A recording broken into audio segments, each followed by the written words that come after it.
कक्षा 12 भौतिक विज्ञान की एक और वीडियो में आपका बहुत बहुत स्वागत है। आज की यदि हम बात करें, आज का वीडियो फिजिक्स का रहेगा और फिजिक्स में हम क्या कर रहे हैं, आपका डेरिवेशन की सीरीज को ही आगे बढ़ा रहे हैं। और जैसा कि आपकी बेहद बहुत ही ज़्यादा डिमांड आ रही थी, सर हमारे सेकेंड पार्ट यानी फिजिक्स की 12th क्लास में 2 फिजिक्स हैं, पार्ट 1 पार्ट 2, तो सेकेंड पार्ट जो है उसके डेरिवेशनों को कराओ क्योंकि उसके डेरिवेशन पेपर में ज़्यादा आते हैं, ऐसा आपका मानना है और ऐसी आपकी डिमांड है।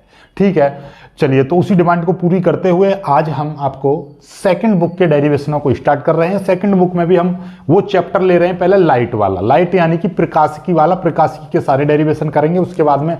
और सेकंड बुक में ज्यादा डेरिवेशन नहीं है, जो भी डेरिवेशन है वो प्रकाशिकी वाले चैप्टर में यानी इस चैप्टर में है और बाकी आने वाले में 1-2 डेरिवेशन और है, मतलब कुल मिला के ज्यादा डेरिवेशन अब नहीं है।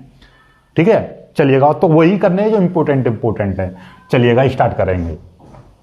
देखिए क्या है आज का डेरिवेशन का नाम क्या है, अवतल गोलीय पृष्ठ पर प्रकाश के अपवर्तन का सूत्र या प्रकाश के अपवर्तन के लिए सूत्र का निगमन कीजिए या प्रकाश के अपवर्तन के लिए व्यंजक प्राप्त करो। इस तरह से आपका क्वेश्चन आता है, कोई दिक्कत नहीं है। अब ये हमारा चित्र है, ठीक है। चित्र से पहले 2-3 चीज कॉन्सेप्ट समझ लो। कॉन्सेप्ट क्या है, देखिए 2 माध्यम होंगे आपको। एक ऐसा समझिए आपका विरल माध्यम, क्या विरल, और एक मान लीजिए सघन। सघन का मतलब क्या है कि देखो, विरल का मतलब जैसे कि वायु है और जैसे कि सघन का मतलब जैसे कि कांच है। मतलब एक दूसरे से यदि हम कंपेयर करें, एक दूसरे की कंपेयर करें तो होगा क्या कि ये विरल माध्यम है और ये सघन माध्यम है, यानी कि कांच और वायु की। देखिए कांच और वायु और आपका कांच और जल और वायु, ऐसा समझो। यानी कि जिस माध्यम की प्रकृति आपको ज्यादा ठोस दिखाई दे, आपको नॉर्मली देखो बेसिक चीज बता रहा हूं आपको, जिस माध्यम की प्रकृति आपको ज्यादा ठोस दिखाई दे उसको बोलेंगे हम सघन माध्यम। और कंपेरेटिवली दूसरे की यदि प्रवृत्ति आपको नॉर्मल दिखाई दे, उससे कम दिखाई दे, उससे लिक्विड में दिखाई दे, उससे कमजोर दिखाई दे, तो हम उसको बोलेंगे विरल माध्यम। ठीक है, जैसे सॉफ्ट दिखाई दे, सॉफ्ट, हार्ड और सॉफ्ट। ठीक है, हार्ड और सॉफ्ट समझ लो। ठीक है, अब देखिएगा कांच और वायु में तो सॉफ्ट कौन है, सॉफ्ट है वायु। समझ रहे हो बात को। तो ये वाला विरल माध्यम और ये वाला सघन, ये सघन माध्यम, ये है विरल। कांच और जल में तो आपका कांच सघन होगा और ये विरल होगा। लेकिन जल और वायु में देखोगे तो जल और वायु की अपेक्षा में वायु जल से ज्यादा सॉफ्ट है, इसलिए ये विरल माध्यम होगा और ये सघन माध्यम होगा। तो देखिएगा जब कांच और जल की बात कर रहे हैं तो जल विरल माध्यम है, और जल और वायु की बात कर रहे हैं तो जल सघन माध्यम है। तो ऐसा नहीं है कि आप जीवन भर के लिए रट लो कि भैया जल, ये आपका कांच जो है आपका सघन माध्यम रहेगा और ये आपका वायु विरल माध्यम रहेगा। ये डिपेंड करता है कांच का इस तरीके से कि किसके साथ कंपेयर कर रहे हैं, उसका कंपेरिजन किसके साथ हो रहा है। पहला कॉन्सेप्ट ये समझ गए। और एक और चीज समझो, जब कोई प्रकाश किरण, जैसे कि मान लीजिए अविलंब है, जब कोई, ये नॉर्मल है यानी अविलंब, जब कोई प्रकाश किरण, और ये वाला देखिए इससे ऊपर वाला, इस रेखा से ऊपर वाला माध्यम विरल है और ये नीचे वाला सघन है।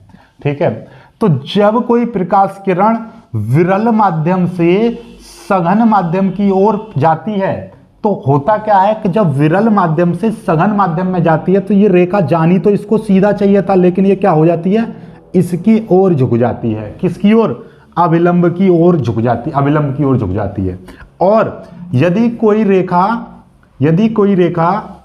ये क्या है, सघन माध्यम से विरल में जाती है तो ये जाना तो इसको ऐसे चाहिए था, माध्यम से दूर हट जाती है, यानी कि ये नॉर्मल से अविलंब से कैसे हो जाती है, दूर हट जाती है, याद रखना। तो जब कोई रेखा प्रकाश किरण विरल माध्यम से सघन माध्यम में जाती है तो रेखा अविलंब की ओर झुक जाती है, अविलंब की ओर, अविलंब की पास आ रही है, अविलंब के पास। और जब सघन माध्यम से विरल में जाती है तो अविलंब से दूर हट जाती है। देखिए यहाँ को आना सीधा जाना चाहिए तो ऐसे, लेकिन ये और दूर हो गई, यहाँ पर पहुंच गई, यानी दूर जाना ऐसे चाहिए था, दूर हो गई, ये पास आ गई। ठीक है, तो ये चीज है, दो चीज ये कॉन्सेप्ट हो गए बस। बाकी और कुछ और, हाँ, और त्रिभुज विरुज का भी हम कॉन्सेप्ट आपको समझाएंगे, लेकिन वो आगे जब जैसे जैसे आवश्यकता पड़ेगी वैसे वैसे हम समझा देंगे, लेकिन फिर भी समझ लो ये प्रकाशिकी के जितने भी डेरिवेशन होंगे सब में लगेंगे। ठीक है, चलिएगा। होता क्या है मैं आपको समझा दूं, जैसे कि एक इस तरह से आप ये चीज जानते हो कि नहीं कि एक रेखा पर जो कोण होता है वो 180 डिग्री, बायोलॉजी वाले स्पेशली समझना, एक रेखा पर जो कोण बनता है वो कितना होता है, 180 डिग्री होता है। ओके, तो देखिए जैसे कि ये त्रिभुज है और त्रिभुज के तीनों कोणों का योगफल भी 180 अंश होता है। जैसे कि ये कोण है, ये कोण है और ये कोण है। ठीक है, तो ये तीनों का हम जोड़ेंगे, यानी कि ए बी और सी, तो इनको कोण ए प्लस कोण बी प्लस कोण सी तीनों को जोड़ेंगे तो ये एंगल कितना बैठेगा, 180 बैठेगा। ठीक है, तो होता क्या है, अब मैं मान लेके चल रहा हूं कि ये आपका 30 है और ये आपका 50 है और ये आपका कितना है, 50 30 80, ये है आपका 100 है। समझना अपने आप एक नॉर्मली, जब ये 100 है यहां तक और आप जानते हो कि ऐसे ये टोटल 180 अंश होता है, तो ये वाला यहां से यहां तक का जो कोण है ये कितना बचेगा, ये आपका 80 बचेगा। कितना बचेगा, 80 बचेगा ये वाला कोण। तो ये मैं मान ले रहा हूं डी, इधर वाला मैं डी मान ले रहा हूं। ठीक है, यहां से यहां तक का। ठीक है, क्यों, क्योंकि आपको पता है कि अंदर वाला यदि 100 है तो ये बाहर वाला कितना होगा, 80 होगा। समझ में आई बात, नहीं आई? तो अब ये बाहर वाला कोण, अंदर वाला 100 है तो बाहर वाला 80 होगा। तो अब त्रिभुज के तीनों कोण कितने होते हैं, 180 अंश होते हैं। तो यहां से एक फॉर्मूला बनता है कि त्रिभुज के बाहर वाला जो कोण है वो अंदर के दो कोणों के बराबर होगा। देखिए 50 और 30 80 बैठा नहीं बैठा बराबर, इन दोनों के योग के बराबर बैठेगा। क्यों, क्योंकि आपको पता भी है ये टोटल 180 अंश होता है, तो जितना ये निकल जाएगा, ठीक है, जितना ये निकल गया उसके बाहर वाला इन दोनों की तो बराबर बैठा, क्योंकि ये भी 180 अंश, ये भी टोटल 180 अंश, तो दोनों में ये चीज कॉमन आ रही है, तो ये चीज दोनों में कॉमन है, ये निकाल लेंगे तो जितना ये बाहर का होगा उतना ही ये दोनों होंगे। समझ में आ रही है बात? तो कुल मिलाकर ओवरऑल आप एक चीज कॉन्सेप्ट याद कर लीजिए बायोलॉजी वाले, क्या कि त्रिभुज के बाहर वाला कोण, जैसे कि ये 180 बैठ रहा है, तो ये त्रिभुज के दो अंदर वाले कोणों के बराबर होगा। लेकिन कौन से दो अंदर वाले कोणों के, जो इसके साथ ना होगा। ठीक है, जैसे कि मैं क्या कहूंगा कि ऐसे और एक इस तरह से आपका एक त्रिभुज बन रहा है, तो ये वाला जो कोण होगा x, और मैं कह रहा हूं ये आपका a है और ये आपका b है, तो जो x कोण है a प्लस b के बराबर होगा, यानी कि ये वाला बहिष्ठ कोण इन दोनों के बराबर होगा। चलिएगा, और एक और इसको मैं c मान ले रहा हूं। ठीक है, यहाँ पे ये x हो गया, और यदि मैं इस वाले कोण की बात करूं, ये वाला कोण मैं y मान ले रहा हूं, और ये देखिएगा यहाँ पे इसको ऐसे आगे निकाल दूंगा तो ये वाला कोण z मान ले रहा हूं। तो ये y बराबर क्या हो जाएगा, y वाला ये बराबर हो जाएगा तो त्रिभुज के c और a प्लस c ये हो जाएगा, और ये वाला जो कोण है ये z बराबर क्या हो जाएगा, ये वाला कोण त्रिभुज के दो कोणों के बराबर होगा, यानी कि c और b, c प्लस b, और x किसके बराबर होगा, x, यानी इस वाले कोण को छोड़ दो बाकी दोनों के, यानी a प्लस b के। तो त्रिभुज का ये बाहर वाले कोण को बोलते हैं बहिष्ठ कोण। तो बहिष्ठ कोण त्रिभुज के अंदर के दो कोणों के योग के बराबर होता है जो उस रेखा पर ना हो। ठीक है, चलिएगा, तो ये कॉन्सेप्ट है, बाकी कुछ नहीं है। यही कॉन्सेप्ट आपको पता होगा तभी इस डेरिवेशन को कर पाओगे। चलिए, अब डेरिवेशन इतना इजी हो जाएगा। देखिए अब समझो जरा इसकी थ्योरी। हमारे पास में ये z डैश एक अवतल गोलीय पृष्ठ है। कैसा है, अवतल गोलीय पृष्ठ। ठीक है, z डैश एक अवतल गोलीय पृष्ठ है। देखो यहां पे बनाता चलता हूं ताकि आपको समझ में आता रहे। इस तरह से ये z डैश एक अवतल गोलीय पृष्ठ है जिसका ध्रुव, देखिएगा यहां पे लिख रहा, अवतल गोलीय पृष्ठ है जो दो माध्यमों को अलग करता है, दो माध्यमों को पृथक करता है, दो माध्यमों विरल और सघन माध्यम को पृथक करता है, नहीं अलग अलग करता है। जैसे कि एक घर का दरवाजा, घर के अंदर का माहौल कुछ और होगा, जैसे एसी लगी हुई है, एसी लगी हुई है एक घर में, ये कमरे में एसी लगी हुई है, दरवाजा है, तो कमरे के अंदर का वातावरण कुछ और होगा, कमरे के बाहर का वातावरण कुछ और होगा। तो जो गेट है वो दो भागों में अलग अलग करता है, यानी कि उस डिवाइडेशन करता है। जो कमरे का जो गेट है वो दो माध्यमों को अलग अलग करता है, एक थोड़ा ठंडा होगा, एक गर्म होगा। इसी तरीके से ये भी आपका एक क्या है, पृष्ठ है, जो पृष्ठ पर एक अवतल गोलीय पृष्ठ लगा हुआ है जो दो माध्यमों को अलग करता है, विरल माध्यम और सघन माध्यम। ठीक है, इसके अंदर का भाग सघन माध्यम, इसके बाहर का भाग विरल माध्यम है। ठीक है, चलिएगा, दो माध्यमों को पृथक करता है। ठीक है, जिनके निरपेक्ष अपवर्तनांक, इनके निरपेक्ष अपवर्तनांक हमने n मान लिया और इसका ध्रुव हमने क्या मान लिया, ध्रुव मान लिया हमने p, और ध्रुव से जाने वाली जो रेखा है वो मुख्य अक्ष होती है। ठीक है, और इसका वक्रता केंद्र, इस पृष्ठ का जो वक्रता केंद्र है वो कितना है, यहाँ पे C है। ठीक है, वक्रता केंद्र कितना है, C है। थोड़ा सा बड़ा बना दे रहा हूं ताकि आपको समझ में आ जाए। ठीक है, चलिएगा, हमारे पास क्या था, हमारे पास एक अवतल गोलीय पृष्ठ था। ठीक है, जो सघन माध्यम विरल माध्यम को अलग करता है, इसका ध्रुव P है, और ये हमने क्या कर दी, इसकी मुख्य अक्ष खींच दी और इसका वक्रता केंद्र यहाँ पर C है। ठीक है, इसकी मुख्य अक्ष पर एक बिंदु वस्तु O रखी है, इसके मुख्य अक्ष पर एक बिंदु वस्तु O रखी है।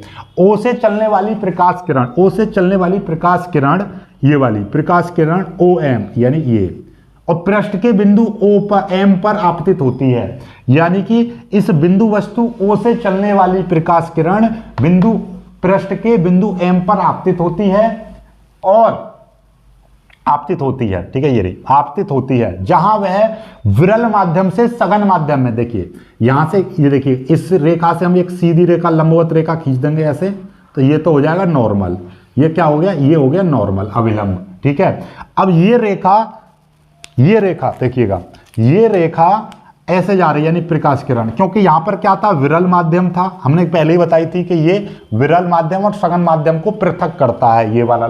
ठीक है, अवतल पृष्ठ।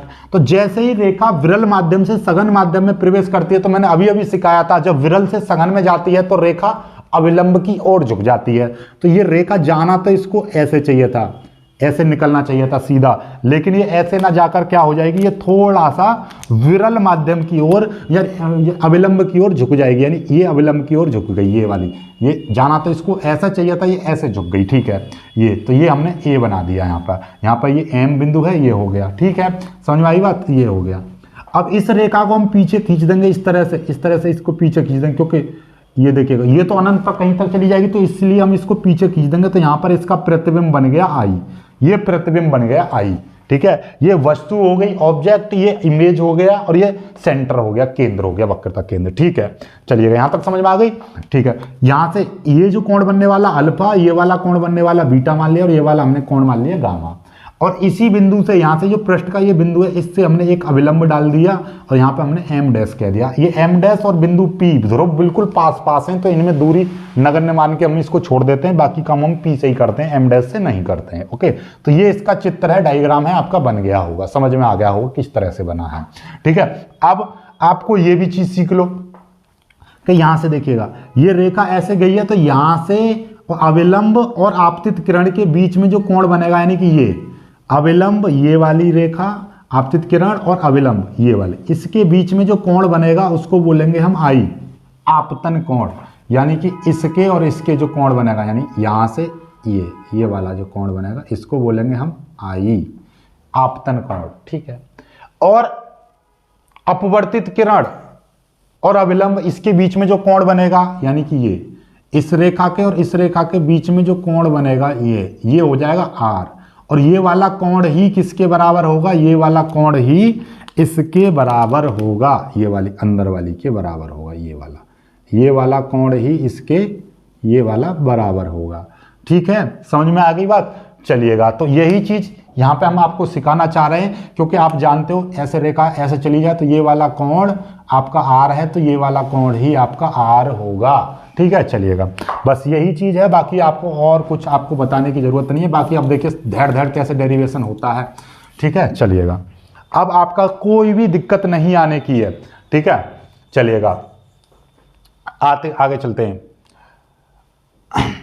अब आपको पता चला तब आपतन कोण। ठीक है, तब देखिएगा, यहां से लिख दे रहा हूं मैं, तब ये थ्योरी तो हो गई आपकी। चलिएगा, आपतन कोण, आपतन कोण आई। ठीक है, आई बराबर आई आपतन कोण कौन सा हो जाएगा, आपतन कोण हो जाएगा आपका OMC, कोण OMC, OM आपतित किरण और अविलंब वाली रेखा C, के बीच का जो कोण है ये हमने आई मान लिया, ओके। और अपवर्तन कोण, अपवर्तन कोण क्या हो जाएगा, ये वाला AMN, AMN, और यही कोण किसके बराबर होगा, IMC, कोण IMC के बराबर होगा, जो जिसको माना है हमने R, ओके, ठीक है, कोई दिक्कत नहीं है, ठीक। चलिएगा, और हमें ज्यादा कुछ, मतलब ज्यादा कुछ आपको नहीं करना है। अब देखिए बहिष्कोण की बात करेंगे, देखिए अब ध्यान से देखिएगा, आपको हम क्या बताने जा रहे हैं।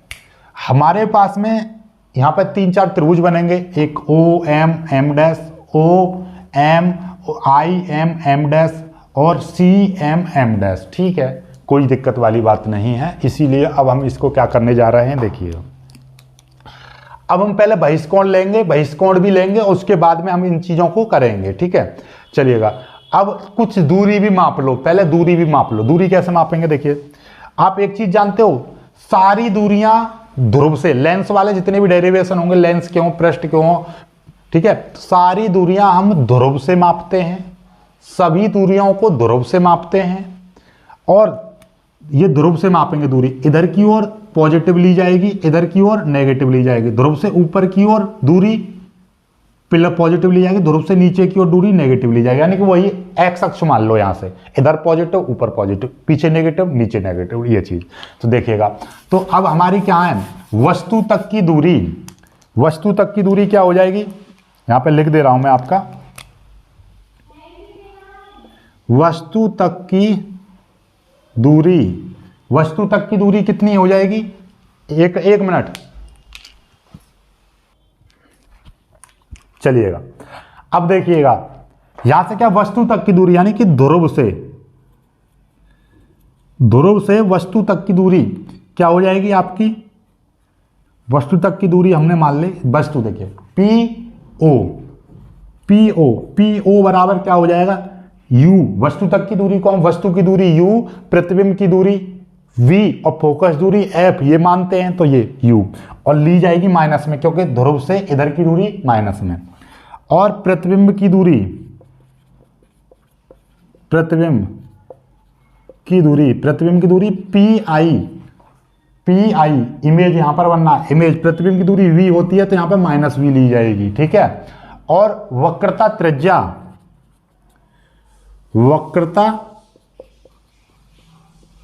त्रिज्या यानी कि PC, ध्रुव से केंद्र तक की दूरी, वक्रता त्रिज्या, ठीक है। तो ये कितनी हो जाएगी, PC बराबर क्या हो जाएगा, -R, ये भी आपका R, -R, समझ में आ रही है बात, क्यों, क्योंकि यहीं से दूरी इधर की साइड में मापी जा रही है, तो ये सारी दूरियां ये ली जाएंगी, ठीक है। ये चीज यहां तक समझ में आ गई, तो बस बाकी अब ज्यादा कुछ नहीं बच रहा है। और एक चीज और, आपको यहां से यहां तक की दूरी देखिए, ये H मान लीजिए, H, ठीक है, M से M डैश बराबर हमने H मान ली, ठीक है। चलिए, ये तो यहां से ऊपर की है, तो पॉजिटिव में ली जाएगी, कोई दिक्कत नहीं है। यहां से M से M तक की जो दूरी है वो H मान ली, M से M डैश तक की या M से P तक की जो दूरी है वो, ठीक है, H, ठीक। चलिएगा, बस यहां तक आपका, यहां तक कर लीजिए पहले, फिर यहां से आगे आपको समझाता हूं कि ये चीजें आपको पता होनी चाहिए, ठीक है, ये आपको पता होनी चाहिए। तो बाकी मैं आपको अब बता दूंगा, सारी चीजें आपको बता दी जाएगी। देखिए यहां से लिख दिया, ये ध्रुव है, और ध्रुव से वस्तु तक की दूरी U, और इमेज तक की दूरी V, ठीक, और यहां तक की दूरी, वक्रता केंद्र तक की दूरी R, ठीक। ये चीज यहां से यहां तक C तक की दूरी R, P से I तक की दूरी V, और P से O तक की दूरी U, ठीक है। जल्दी से कर लीजिए, यहां तक मैं मिटा दे रहा हूं, ठीक है। चलिएगा, इन चीजों को याद रख लेना, और इसको मैं मिटा दे रहा हूं।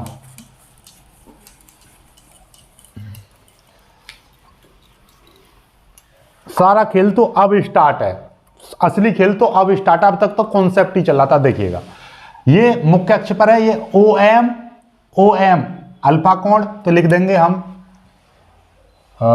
OM, IM व CM मुख्य अक्ष से क्रमशः अल्फा, बीटा व गामा कोण बनाती है। ठीक है, ये रेखा है ओ एम, मुख्य अक्ष से अल्फा कोण बना रही है, आई एम बीटा और सी एम गामा कोण बनाती है। तब देखिएगा, तब आपका त्रिभुज ले रहे हैं हम ओ एम सी से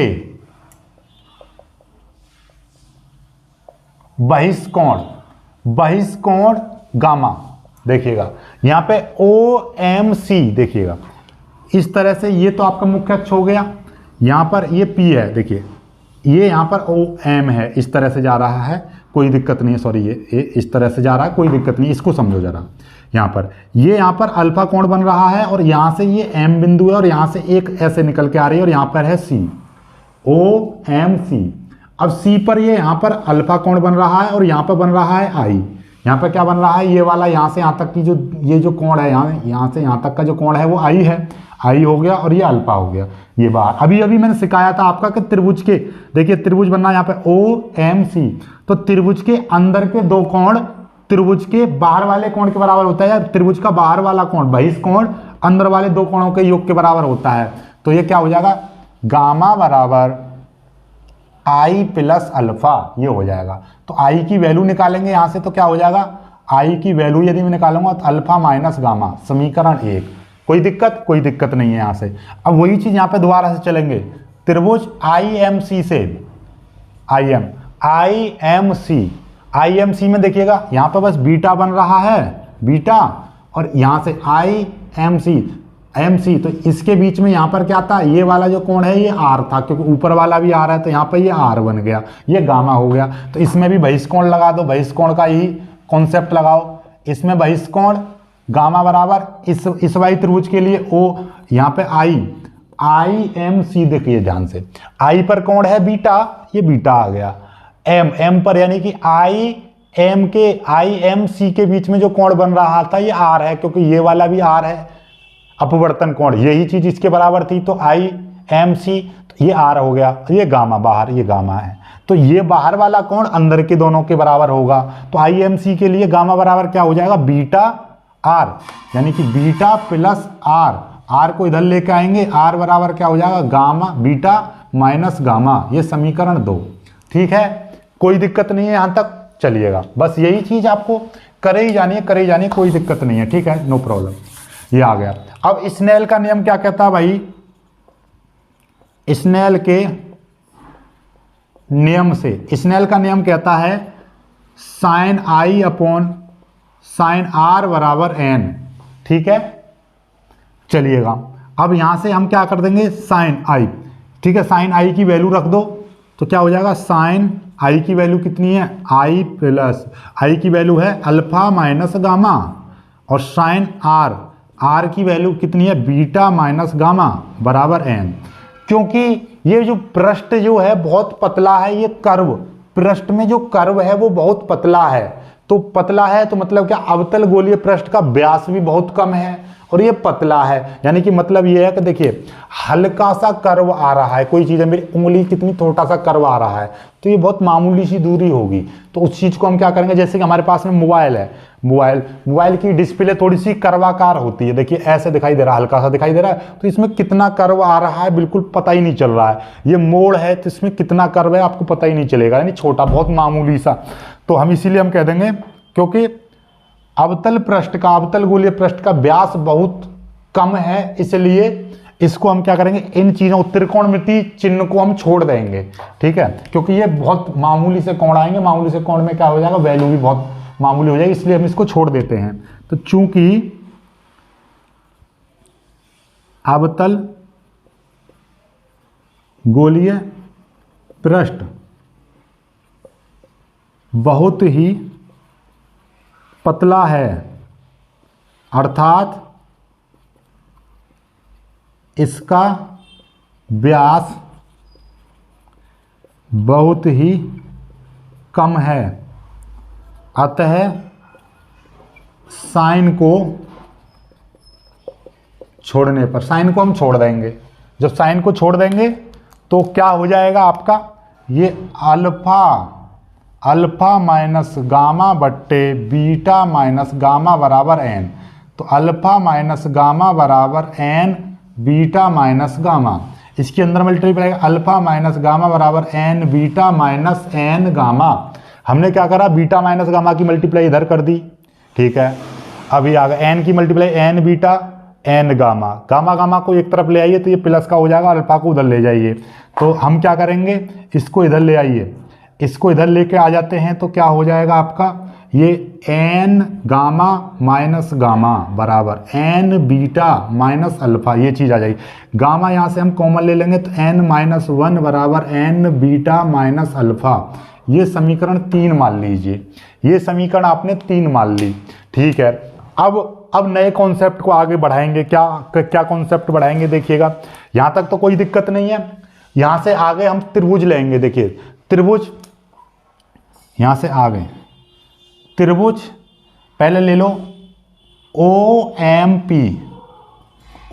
पी से टेन थीटा। देखिए ओ एम पी या ओ एम एम डैश से क्या हो जाएगा, देखिएगा ध्यान से देखिए। ओ एम डैश से क्या हो जाएगा, टेन अल्फा बराबर टेन अल्फा। नॉर्मली होता है टेन थीटा बराबर लंब बट्टे आधार। टेन थीटा बराबर क्या होता है, इसको साइड में लिख लेना, टेन थीटा बराबर लंब बट्टे आधार, ठीक है। बायोलॉजी वाले टेन थीटा बराबर होता है लंब बट्टे आधार। थीटा की जगह पे अल्फा आ गया। लंब क्या है यहाँ पर, एम डैश यानी कि एच है, एच। और आधार क्या है, आधार है यानी कि यहाँ से यहाँ तक की जो दूरी है वो कितनी है, ठीक है। यहाँ से एम डैश ओ, आधार क्या है एम डैश ओ। क्योंकि सारी दूरियां हम क्या मान रहे हैं कि जो एम और पी बहुत नज़दीक है, इसीलिए हम क्या कर देंगे इसमें एम पी। पहली बात, इस चीज़ को लगाने से पहले आप ऐसा करो, एक लाइन लिख देना, क्योंकि ये लिख देना पतला है, ये लिख दिया पतला है, ये साइन को छोड़ने पर, ठीक है। एक चीज़ सीख ली। यहाँ से फिर एक लाइन और बढ़ा दो, यहाँ पे अब नई लाइन से लिख लेना, गोलीय पृष्ठ का व्यास बहुत कम होने के कारण एम डैश व पी एक ही बिंदु पर होंगे। अर्थात ये जो एम और एम डैश और एम ये पी है ना, तो ये लगभग कैसे होंगे, एक दूसरे के बिल्कुल बराबर होंगे। एक दूसरे के एम डैश व पी एक दूसरे के बहुत ही पास होंगे। बहुत ही पास होंगे तो मतलब ये है कि पी डैश यानी कि ये पी ओ बराबर एम पी, सॉरी हाँ एम डैश ओ, यानी पी ओ की जो दूरी है वही आपकी एम डैश के बराबर होगी, ठीक है। ऐसे ही आप एम डैश आई की जो वैल्यू है पी आई के बराबर होगी, और ऐसे ही एम डैश सी की जो वैल्यू है पी सी के बराबर होगी। मतलब ये है कि ये दूरी आपस में कैसी होंगी, बराबर होंगी। अब ले लीजिए, तो अब इनकी वैल्यू वही काम करेंगे आप। सीधी बात ये है कि त्रिभुज ओ एम पी से अब सीधी बात ओ एम पी से कर लो। ओ एम पी का मतलब वही है कि ओ एम पी का मतलब क्या हो गया, ओ एम डैश कह दीजिए, ज़्यादा बेटर रहेगा, एम डैश कहिए। तो इसमें क्या हो जाएगा, टेन अल्फा बराबर लंब बट्टे आधार, तो लंब क्या है इसका एम पी हो जाएगा, लंब या एम डैश हो जाएगा, ठीक है। एम डैश बट्टे, और ये क्या हो जाएगा, आधार क्या हो जाएगा एम डैश ओ। तो टेन अल्फा बराबर क्या हो जाएगा आपका, टेन अल्फा बराबर हो जाएगा आपका एम डैश की वैल्यू कितनी है, एच है, बट्टे एम डैश ओ की जो वैल्यू है यू है, लेकिन हम कैसा लेंगे, माइनस का यू लेंगे, क्योंकि ये दूरी इधर की ओर मापी गई है, ठीक है। एम डैश ओ की वैल्यू, एम डैश ओ का मतलब पी ओ हो जाएगा, बात तो वही है। एम डैश और पी दोनों बराबर हैं, और पी से ध्रुव से वस्तु तक की दूरी को हमने शुरुआत में लिखा था यू, तो माइनस लगाया था, क्योंकि ध्रुव से पीछे की ओर दूरी मापी जाती है तो माइनस लगाते हैं ये। क्योंकि लेंस बहुत पतला है, और लेंस बहुत पतला है तो उसके लिए हम क्या कहेंगे, साइन कॉस टेन को छोड़ देते हैं। अतः साइन कॉस व टेन को छोड़ने पर, ये छोड़ देते हैं ये त्रिकोणमितीय टर्म को, तो ये तो हमने पहले ही क्या रखी है, छोटा है इसलिए हम इसको टेन को छोड़ देंगे, तो क्या बचेगा, केवल अल्फा बराबर एच बट्टे माइनस यू, ये बचेगा। अल्फा की वैल्यू निकल आई। ऐसे ही मैं बीटा की वैल्यू निकालूंगा, गामा की वैल्यू निकालूंगा और इस वाले समीकरण में रख दूंगा। यहां तक करिए, पहले यहां तक इसको कर लीजिए, यहां तक इसको कर लीजिएगा, यहां तक कर लीजिए। इसको मिटा रहा हूं, जल्दी स्क्रीनशॉट ले लीजिएगा, ठीक है। चलिए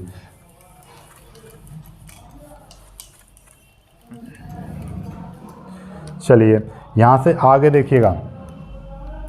अब आपका क्या हो जाएगा, ये हो गया। अब त्रिभुज आई एम डैश से, आई एम डैश से इसमें टेन बीटा बराबर, सीधे सीधे लिख रहा हूं, टेन बीटा बराबर लंब बट्टे आधार, यानी कि आपका, चलो लिख दे रहा हूं कोई बात नहीं, एम डैश बट्टे लंब और आधार एम डैश आई, तो क्या हो जाएगा, टेन बीटा बराबर एम डैश की वैल्यू एच बट्टे इसकी वैल्यू वी, यहां से एम डैश आई की वैल्यू वी डैश, यानी वी आ जाएगा। तो टेन को छोड़ देंगे तो वी बीटा बराबर एच बट्टे माइनस वी, ये आ गया। ऐसे ही त्रिभुज सी एम डैश से, ठीक है, सी एम डैश से वही टेन थीटा वाला लगाएंगे कॉन्सेप्ट, टेन थीटा बराबर लंब बट्टे आधार, लंब वही रहेगा एम डैश, आधार आपका एम डैश सी। चलिएगा टेन गामा बराबर ये एच हो जाएगा, यहाँ से यहाँ तक की जो दूरी है वो कितनी, आर है, तो माइनस का आर आ जाएगा, क्योंकि ध्रुव से पीछे तक की दूरी है माइनस में।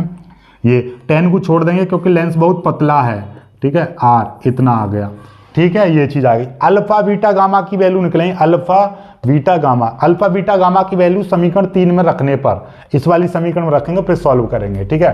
तो मैं यहाँ से इसको मिटा दे रहा हूँ, अब यहाँ पर लिखेंगे हम, ठीक है, यहाँ से आगे लिखेंगे अल्फा बीटा व गामा के मान समीकरण 3 में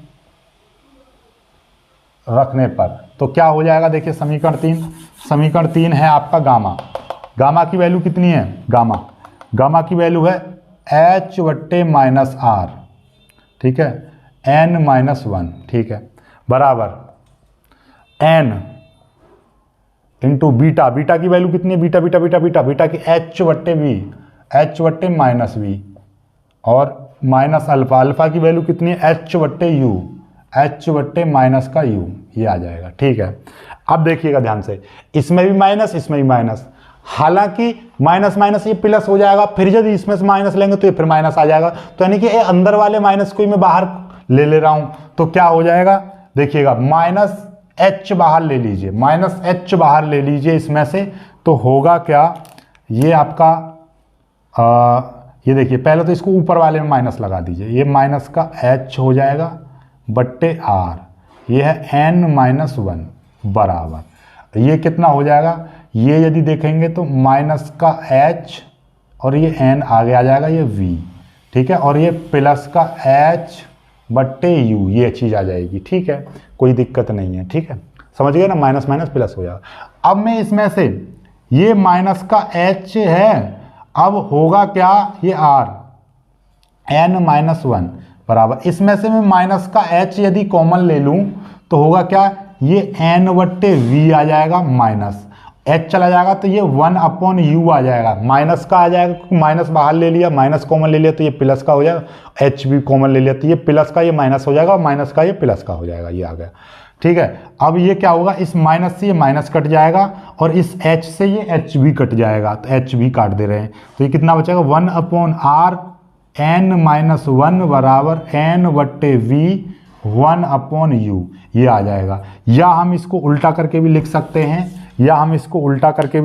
हैं, कैसे कि N upon V minus 1 upon U बराबर N minus 1 into 1 upon R, into, या ये ऐसे लिख दो 1/r और ये n-1 ये, या n/v माइनस 1/u बराबर n-1/r, ये आ गया। ये यही तो था अपवर्तन के लिए सूत्र, ये आ गया आपका। दिखाई दे रहा है ना, दिखाई दे रहा। ये n क्या है, अपवर्तनांक, v क्या है, प्रतिबिंब की दूरी, u क्या है, वस्तु की दूरी, r क्या है, वक्रता त्रिज्या, n क्या है, अपवर्तनांक। तो n/v माइनस 1/u बराबर n-1/r। यही चीज तो लेकर आनी थी, यही चीज आ गई। हो गया ना, हो गया। देखो कुछ नहीं है, बस थोड़ा सा इसमें अल्फा बीटा गामा का ध्यान रखना है और बेसिक कॉन्सेप्ट आपको याद रखना है कि त्रिभुज का कौन सा लेना और बहिष्कोण का वो करना है, ठीक है। ये साइन कॉस को इसलिए छोड़ देते हैं क्योंकि ये जो पृष्ठ है बहुत पतला होता है और पतला होने के कारण ये जो दूरी है ये भी कम होती है और ये जो एंगल है वो भी बहुत कम होता है, इसलिए हम सीधे सीधे उनको छोड़ देते हैं त्रिकोणमितीय तरंग को, ठीक है। चलिएगा, तो ये हो गया, ठीक, क्लियर होगी बात। चलिएगा, जल्दी से इसको कर लीजिए। अब वीडियो ये बहुत लंबा हुआ है, लेकिन आने वाले डेरिवेशन को हम बहुत जल्दी से खत्म करेंगे। वीडियो को लाइक करना, अपने दोस्तों तक शेयर करना और चैनल को सब्सक्राइब जरूर कर लीजिएगा। मिलेंगे कुछ वीडियो में, तब तक के लिए बाय बाय, जय हिंद।